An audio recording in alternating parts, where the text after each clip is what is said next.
الحمد لله نحمده ونستعينه ونستغفره ونعوذ بالله من شرور أنفسنا ومن سيئات أعمالنا من يهده الله فلا مضل له ومن يضلل فلا هادي له وأشهد أن لا إله إلا الله وحده لا شريك له وأشهد أن محمدا عبده ورسوله يا أيها الذين آمنوا اتقوا الله حق تقاته ولا تموتن إلا وأنتم مسلمون يا أيها الناس اتقوا ربكم الذي خلقكم من نفس واحدة وخلق منها زوجها وبث منهما رجالا كثيرا ونساء واتقوا الله الذي تساءلون به والأرحام إن الله كان عليكم رقيبا يا أيها الذين آمنوا اتقوا الله وقولوا قولا سديدا يصلح لكم أعمالكم ويغفر لكم ذنوبكم ومن يطع الله ورسوله فقد فاز فوزا عظيما أما بعد فإن خير الحديث كتاب الله وخير الهدي هدي محمد صلى الله عليه وسلم وشر الأمور محدثاتها وكل محدثة بدعة وكل بدعة ضلالة وكل ضلالة في النار فأعوذ بالله السميع العليم من الشيطان الرجيم من همزه ونفخه ونفثه بسم الله الرحمن الرحيم وإذ يمكر بك الذين كفروا ليثبتوك أو يقتلوك أو يخرجوك ويمكرون والله خير الماكرين وقال رسول الله صلى الله عليه وسلم المسلم من سلم المسلمون من لسانه ويده والمهاجر من هجر ما نهى الله عنه رواه الإمام البخاري في صحيحه وقال أيضا العبادة في الحرج كهجرة إلي رواه الإمام مسلم في صحيحه۔ ہر قسم کی حمد و ثنا بڑائی و بزرگی اللہ رب العالمین کے لیے ہے جو اکیلا اور تنہا ہم سب کا معبود حقیقی ہے اور پوری دنیا کا خالق ہے، مالک ہے، رازق ہے۔ اللہ کی بے شمار حمد و ثنا کے بعد انگن درود و سلام نازل ہو ذات مبارکہ اور مقدسہ پر جو ساری انسانیت کی طرف نبی رحمت بنا کر کے مبعوث فرمائے گئے، جن کا نام اسم گرامی احمد مصطفیٰ محمد مصطفیٰ صلی اللہ علیہ وآلہ وسلم ہے۔ معزز بھائیوں، بزرگوں اور دوستوں، اسلامی سال کی شروعات ماہ محرم سے ہوتی ہے۔ ماہ محرم کا مہینہ ہمیں ہجرت کی یاد دلاتا ہے۔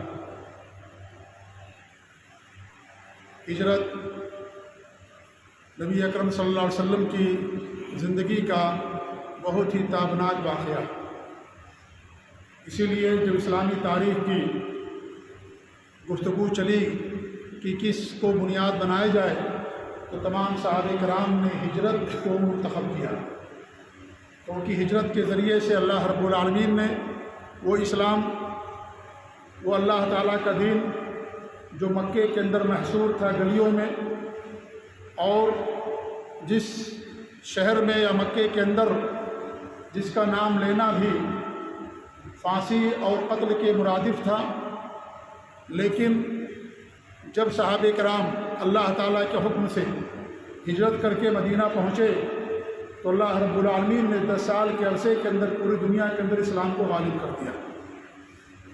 اللہ رب العالمین نے قرآن مقدس کے اندر اس واقعے کا ذکر کیا ہے۔ سورہ انفال آیت نمبر 30، جس آیت کریمہ کی میں نے آپ لوگوں کے سامنے تلاوت کی، اس واقعے میں اللہ رب العالمین نے ہجرت ہی کے واقعے کی طرف اشارہ کیا۔ اللہ تعالیٰ کے ارشاد ہوئی تھی یمکر بک الذین کفروا، جن لوگوں نے کفر کیا ہے، کفار، جب وہ سازش کر رہے تھے آپ کے خلاف، لیثبتوک، یا تو آپ کو قید میں ڈال دیں، جیل میں ڈال دیں، بیڑیاں پہنا کر کے ہمیشہ کے لیے قید میں ڈال دیں، او یقتلوک، یا تو وہ آپ کو قتل کر دیں، او یخرجوک، یا تمہیں نکال دیں مکہ مکرمہ سے۔ یہ 3 طرح کی باتیں آئی تھیں۔ کسی نے کہا کہ قید کر دیا جائے۔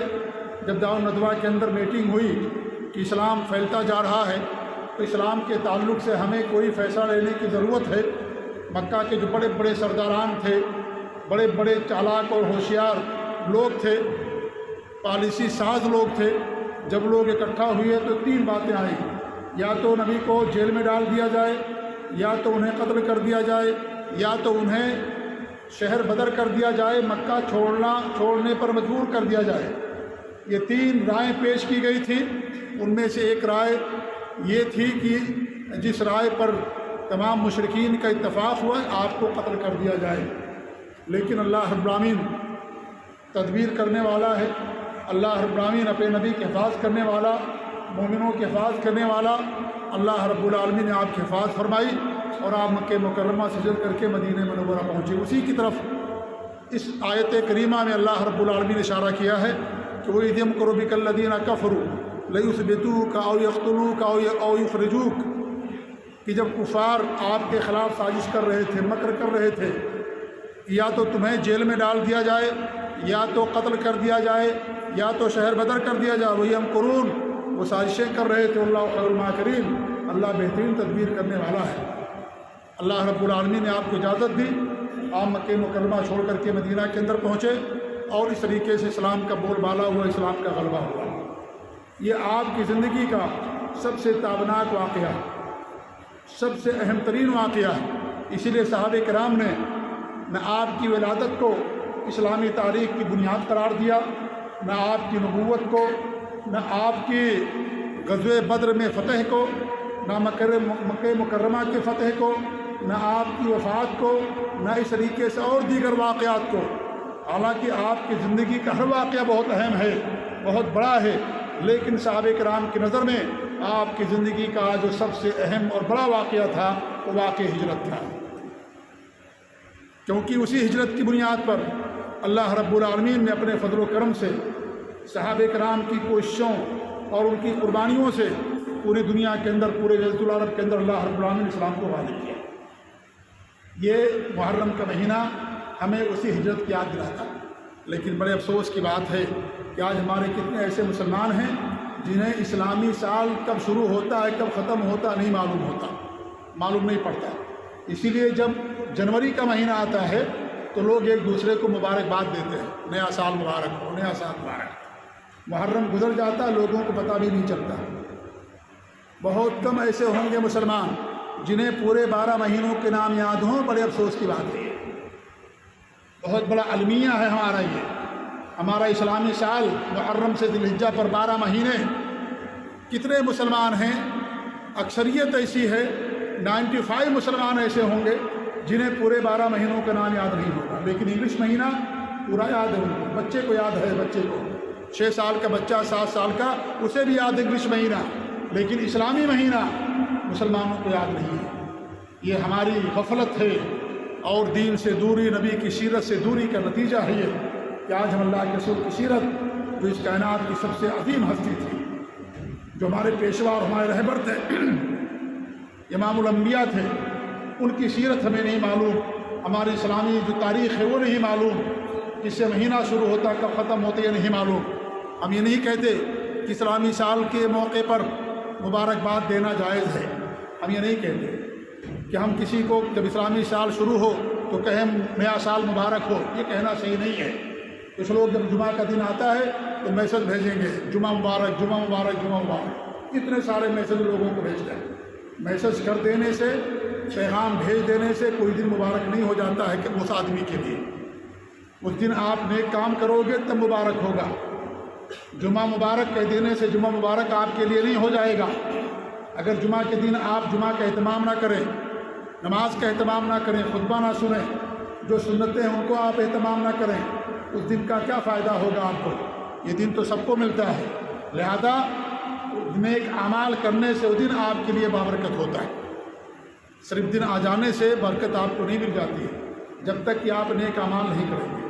رمضان کا مہینہ تو ملتا ہے، ان کو بھی ملتا ہے جو روزہ نہیں رکھتے، تو کیا رمضان کا مہینہ ان کے لیے ہے بابرکت؟ رمضان کا مہینہ، لیکن انہوں نے اس سے فائدہ نہیں اٹھایا، اور رمضان کے اندر جو کرنا چاہیے وہ عمل نہیں کیا۔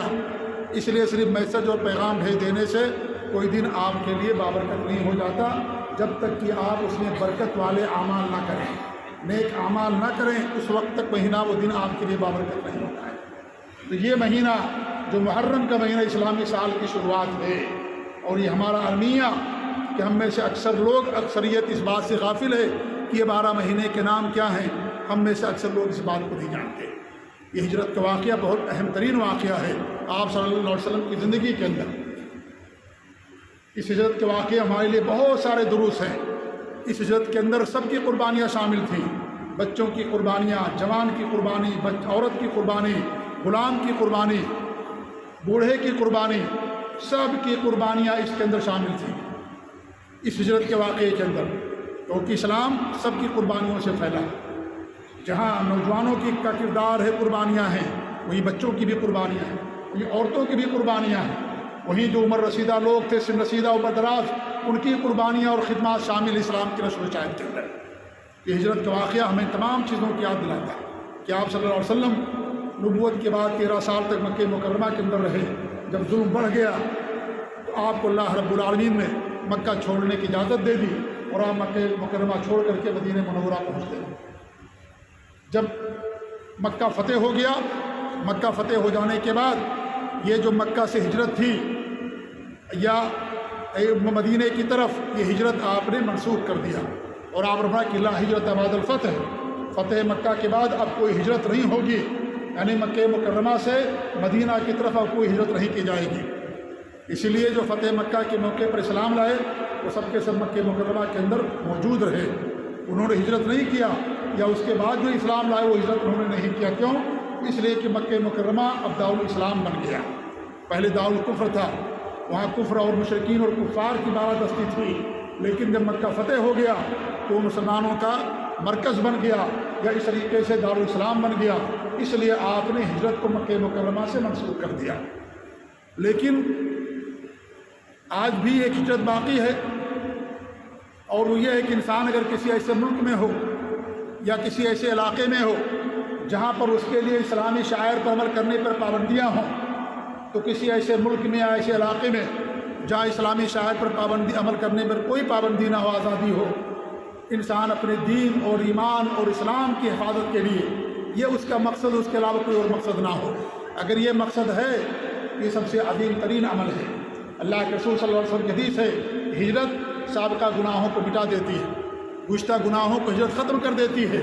لیکن انسان کی نیت اگر درست ہے، ہجرت اس لیے کرتا ہے تاکہ اس کا دین، اس کا ایمان اور اس کا اسلام محفوظ رہے، اسلامی شعائر پر پابندی کے ساتھ عمل کر سکے۔ اگر یہ اس کا مقصد ہے تو یہ سب سے بہترین عمل میں سے ہے، اللہ تعالیٰ اس کے گناہوں کو معاف کر دیتا ہے۔ لیکن اگر اس کا مقصد دنیا ہے یا تجارت ہے یا کسی سے شادی کرنا اور بیاہ کرنا ہے، تو انسان کا جو مقصد ہوگا اسی مقصد کے لیے مانا جائے گا۔ اللہ کے رسول صلی اللہ علیہ وسلم کی حدیث انما الاعمال بالنیات، اعمال کا دار و مدار انسان کی نیتوں پر ہے۔ جو آدمی ہجرت کرتا اللہ اور اس کے رسول کے لیے، اگر یہ مقصد ہے تو اللہ اور اس کے رسول کے لیے اس کی ہجرت مانی جائے گی۔ اور جو ہجرت اس لیے کرتا ہے دنیا کے لیے، اور امرات یشیبھا او ینکحھا، یا کسی عورت سے نکاح اور شادی کرنے کے لیے ہجرت کرتا ہے، فہجرتہ الی ما ہاجر الیہ، تو جس مقصد کے لیے اس نے ہجرت کی وہی اس کا مقصد مانا جائے گا۔ یہ صحیح بخاری کی روایت ہے۔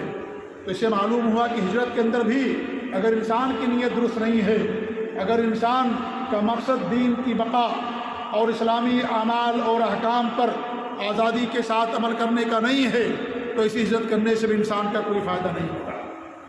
تو ایک ہجرت، دو طرح کی ہجرتیں ہوتی ہیں میرے بھائیوں، ایک ہجرت مکانی، ایک ظاہری ہجرت، ایک ملک سے دوسرے ملک جانا، اور ایک سب سے عظیم ترین ہجرت ہے جو قیامت تک باقی رہنے والی ہے، اور وہ ہجرت ہے ہجرت معنوی۔ معنوی ہجرت سب سے عظیم ترین ہجرت ہے یہ، کیونکہ معنوی ہجرت ہی پر جو ظاہری ہجرت ہے اس کا دار و مدار ہے۔ اگر معنوی ہجرت آپ کے پاس نہیں ہے اور کوئی انسان ظاہر میں ایک ملک چھوڑ کر کے دوسرے ملک چلا جاتا ہے لیکن معنوی ہجرت اس کے اندر نہیں پائی جاتی، تو ایسی ہجرت کرنے سے بھی اس کا کوئی فائدہ نہیں ہوگا۔ اور معنوی ہجرت کیا ہے؟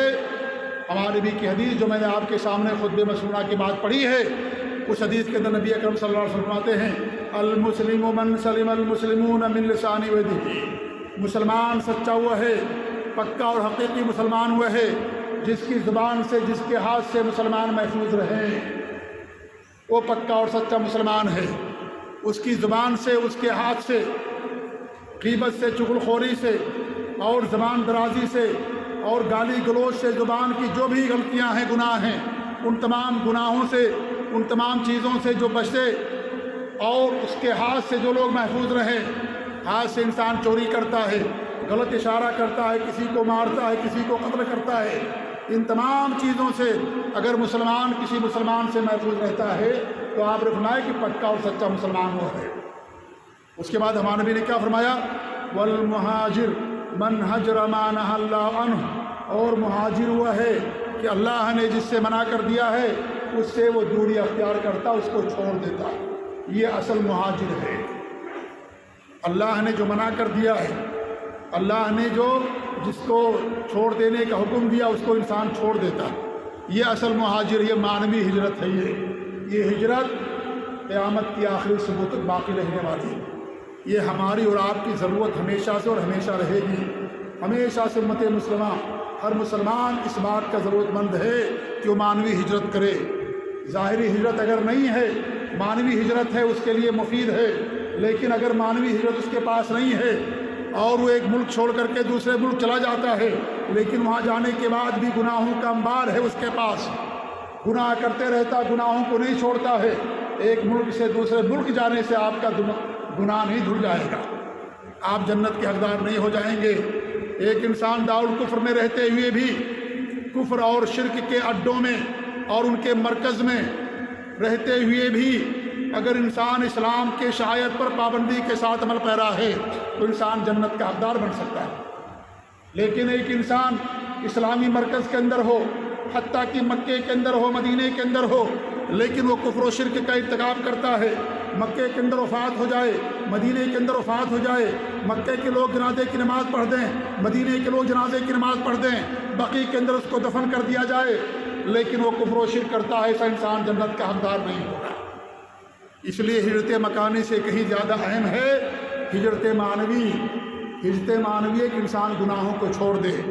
والمہاجر من حجر ما نہى اللہ عنہ، حقیقی اور پکا اور سچا ہجرت کرنے والا مہاجر وہی ہے کہ اللہ نے جن چیزوں سے منع کر دیا ان چیزوں کو چھوڑ دیتا، یہ اصل مہاجر ہے۔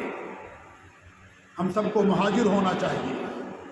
یہ ایسی ہجرت ہے جو قیامت تک باقی رہنے والی ہے، یہ کبھی ہجرت ختم نہیں ہوگی کہ انسان گناہوں کو چھوڑ دے۔ آج اسی کی ضرورت ہے ہمیں اور آپ کو۔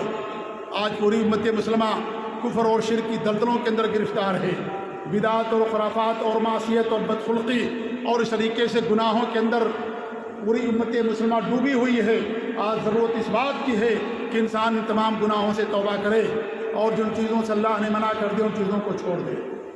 سب سے اہم چیز، بڑی چیز جس سے اللہ رب العالمین نے منع کیا وہ اللہ تعالیٰ کے ساتھ شرک کرنا۔ اس سے بڑی کوئی چیز نہیں اسلام کے اندر جس سے منع کیا گیا ہو۔ یہ سب سے بڑا گناہ ہے، یہ سب سے بڑا جرم ہے، یہ سب سے بڑی معصیت ہے، یہ سب سے بڑا منکر، سب سے بڑا گناہ ہے۔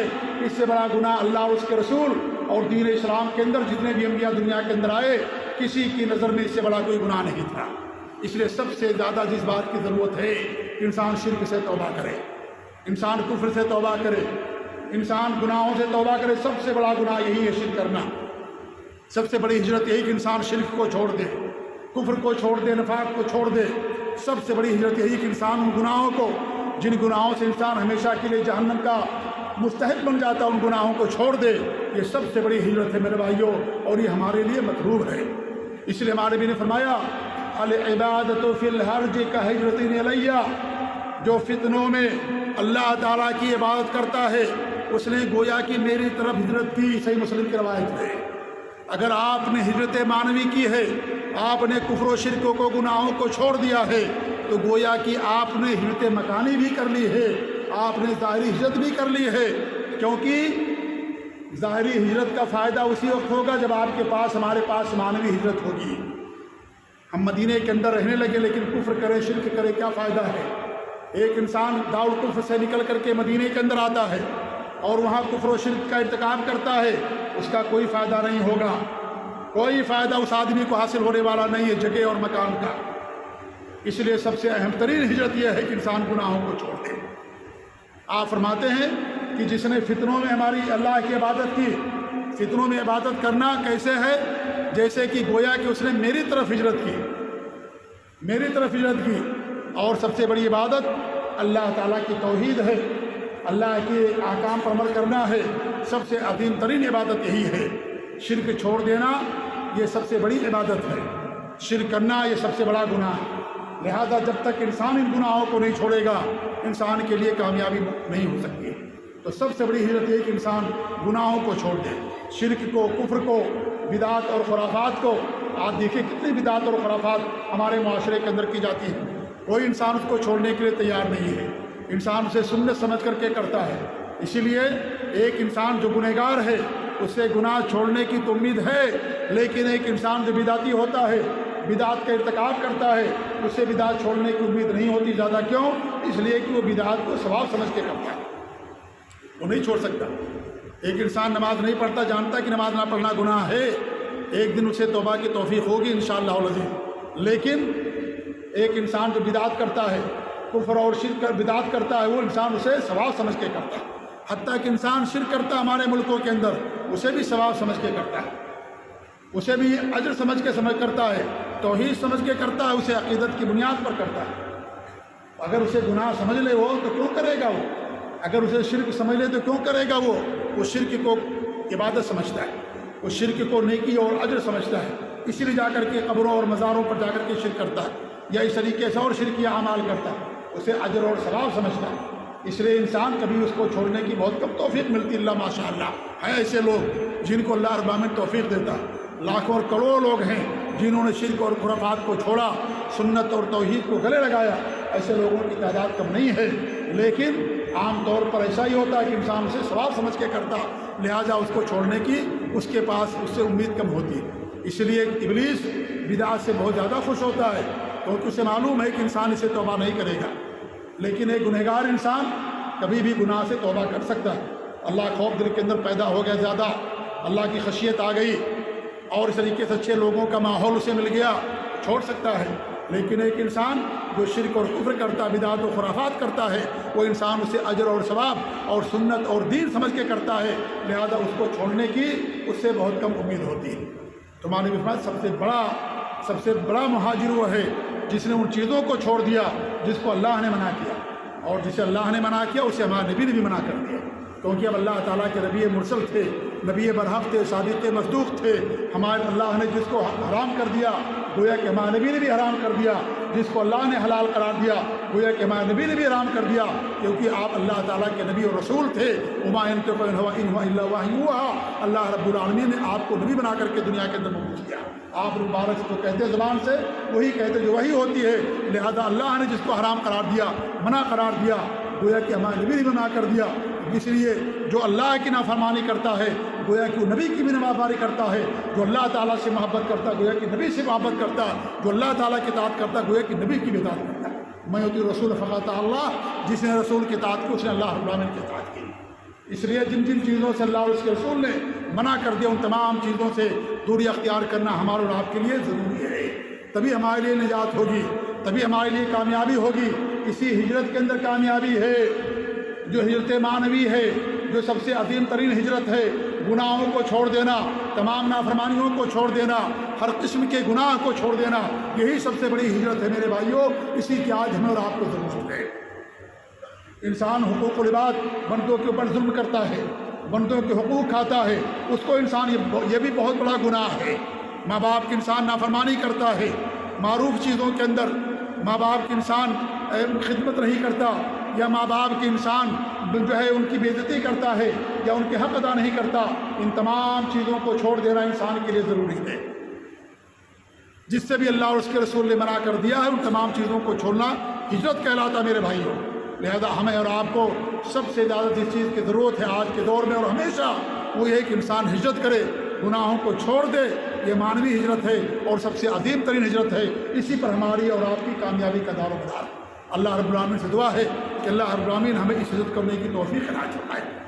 اس کے لیے کچھ نہیں کرنا، آپ کو توبہ کرنا، گناہ کو چھوڑ دینا، گھر بار چھوڑنا ہے، نہ وطن چھوڑنا ہے، نہ مال و دولت چھوڑنا، کچھ نہیں چھوڑنا. آپ کو گھر میں رہتے ہوئے بھی آپ ہی ہجرت کر سکتے ہیں. آپ کو توبہ کرنا، گناہوں کو چھوڑ دینا، بس گناہوں کو چھوڑ دینا، اور اس کے لیے کچھ نہیں کرنا. آپ کو مال و دولت، بیوی بال بچوں کو نہیں چھوڑنا ہے.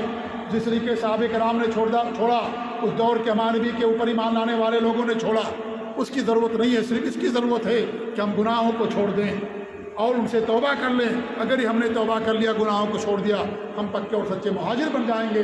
اور ہجرت کرنے سے اللہ تعالیٰ انسان کے گناہوں کو معاف کر دیتا ہے. اللہ تعالیٰ سے دعا ہے کہ اللہ رب العالمین ہمیں ہر گناہ کو چھوڑنے کی توفیق عنایت فرمائے، ہر نیکی کرنے کی توفیق دے، ہر عبادت کرنے کی توفیق دے، توحید پر قائم رکھے، اپنے نبی کی سنت پر قائم رکھے، شرک بدعات اور خرافات سے، ان تمام چیزوں سے اللہ رب العالمین ہمیں دور رہنے کی توفیق دے. آمین رب العالمین. بارک اللہ لی ولکم فی القرآن العظیم ونفعنی وإیاکم بالآیات والذکر الحکیم. انہ تعالی جواد کریم ملک برر رؤوف رحیم.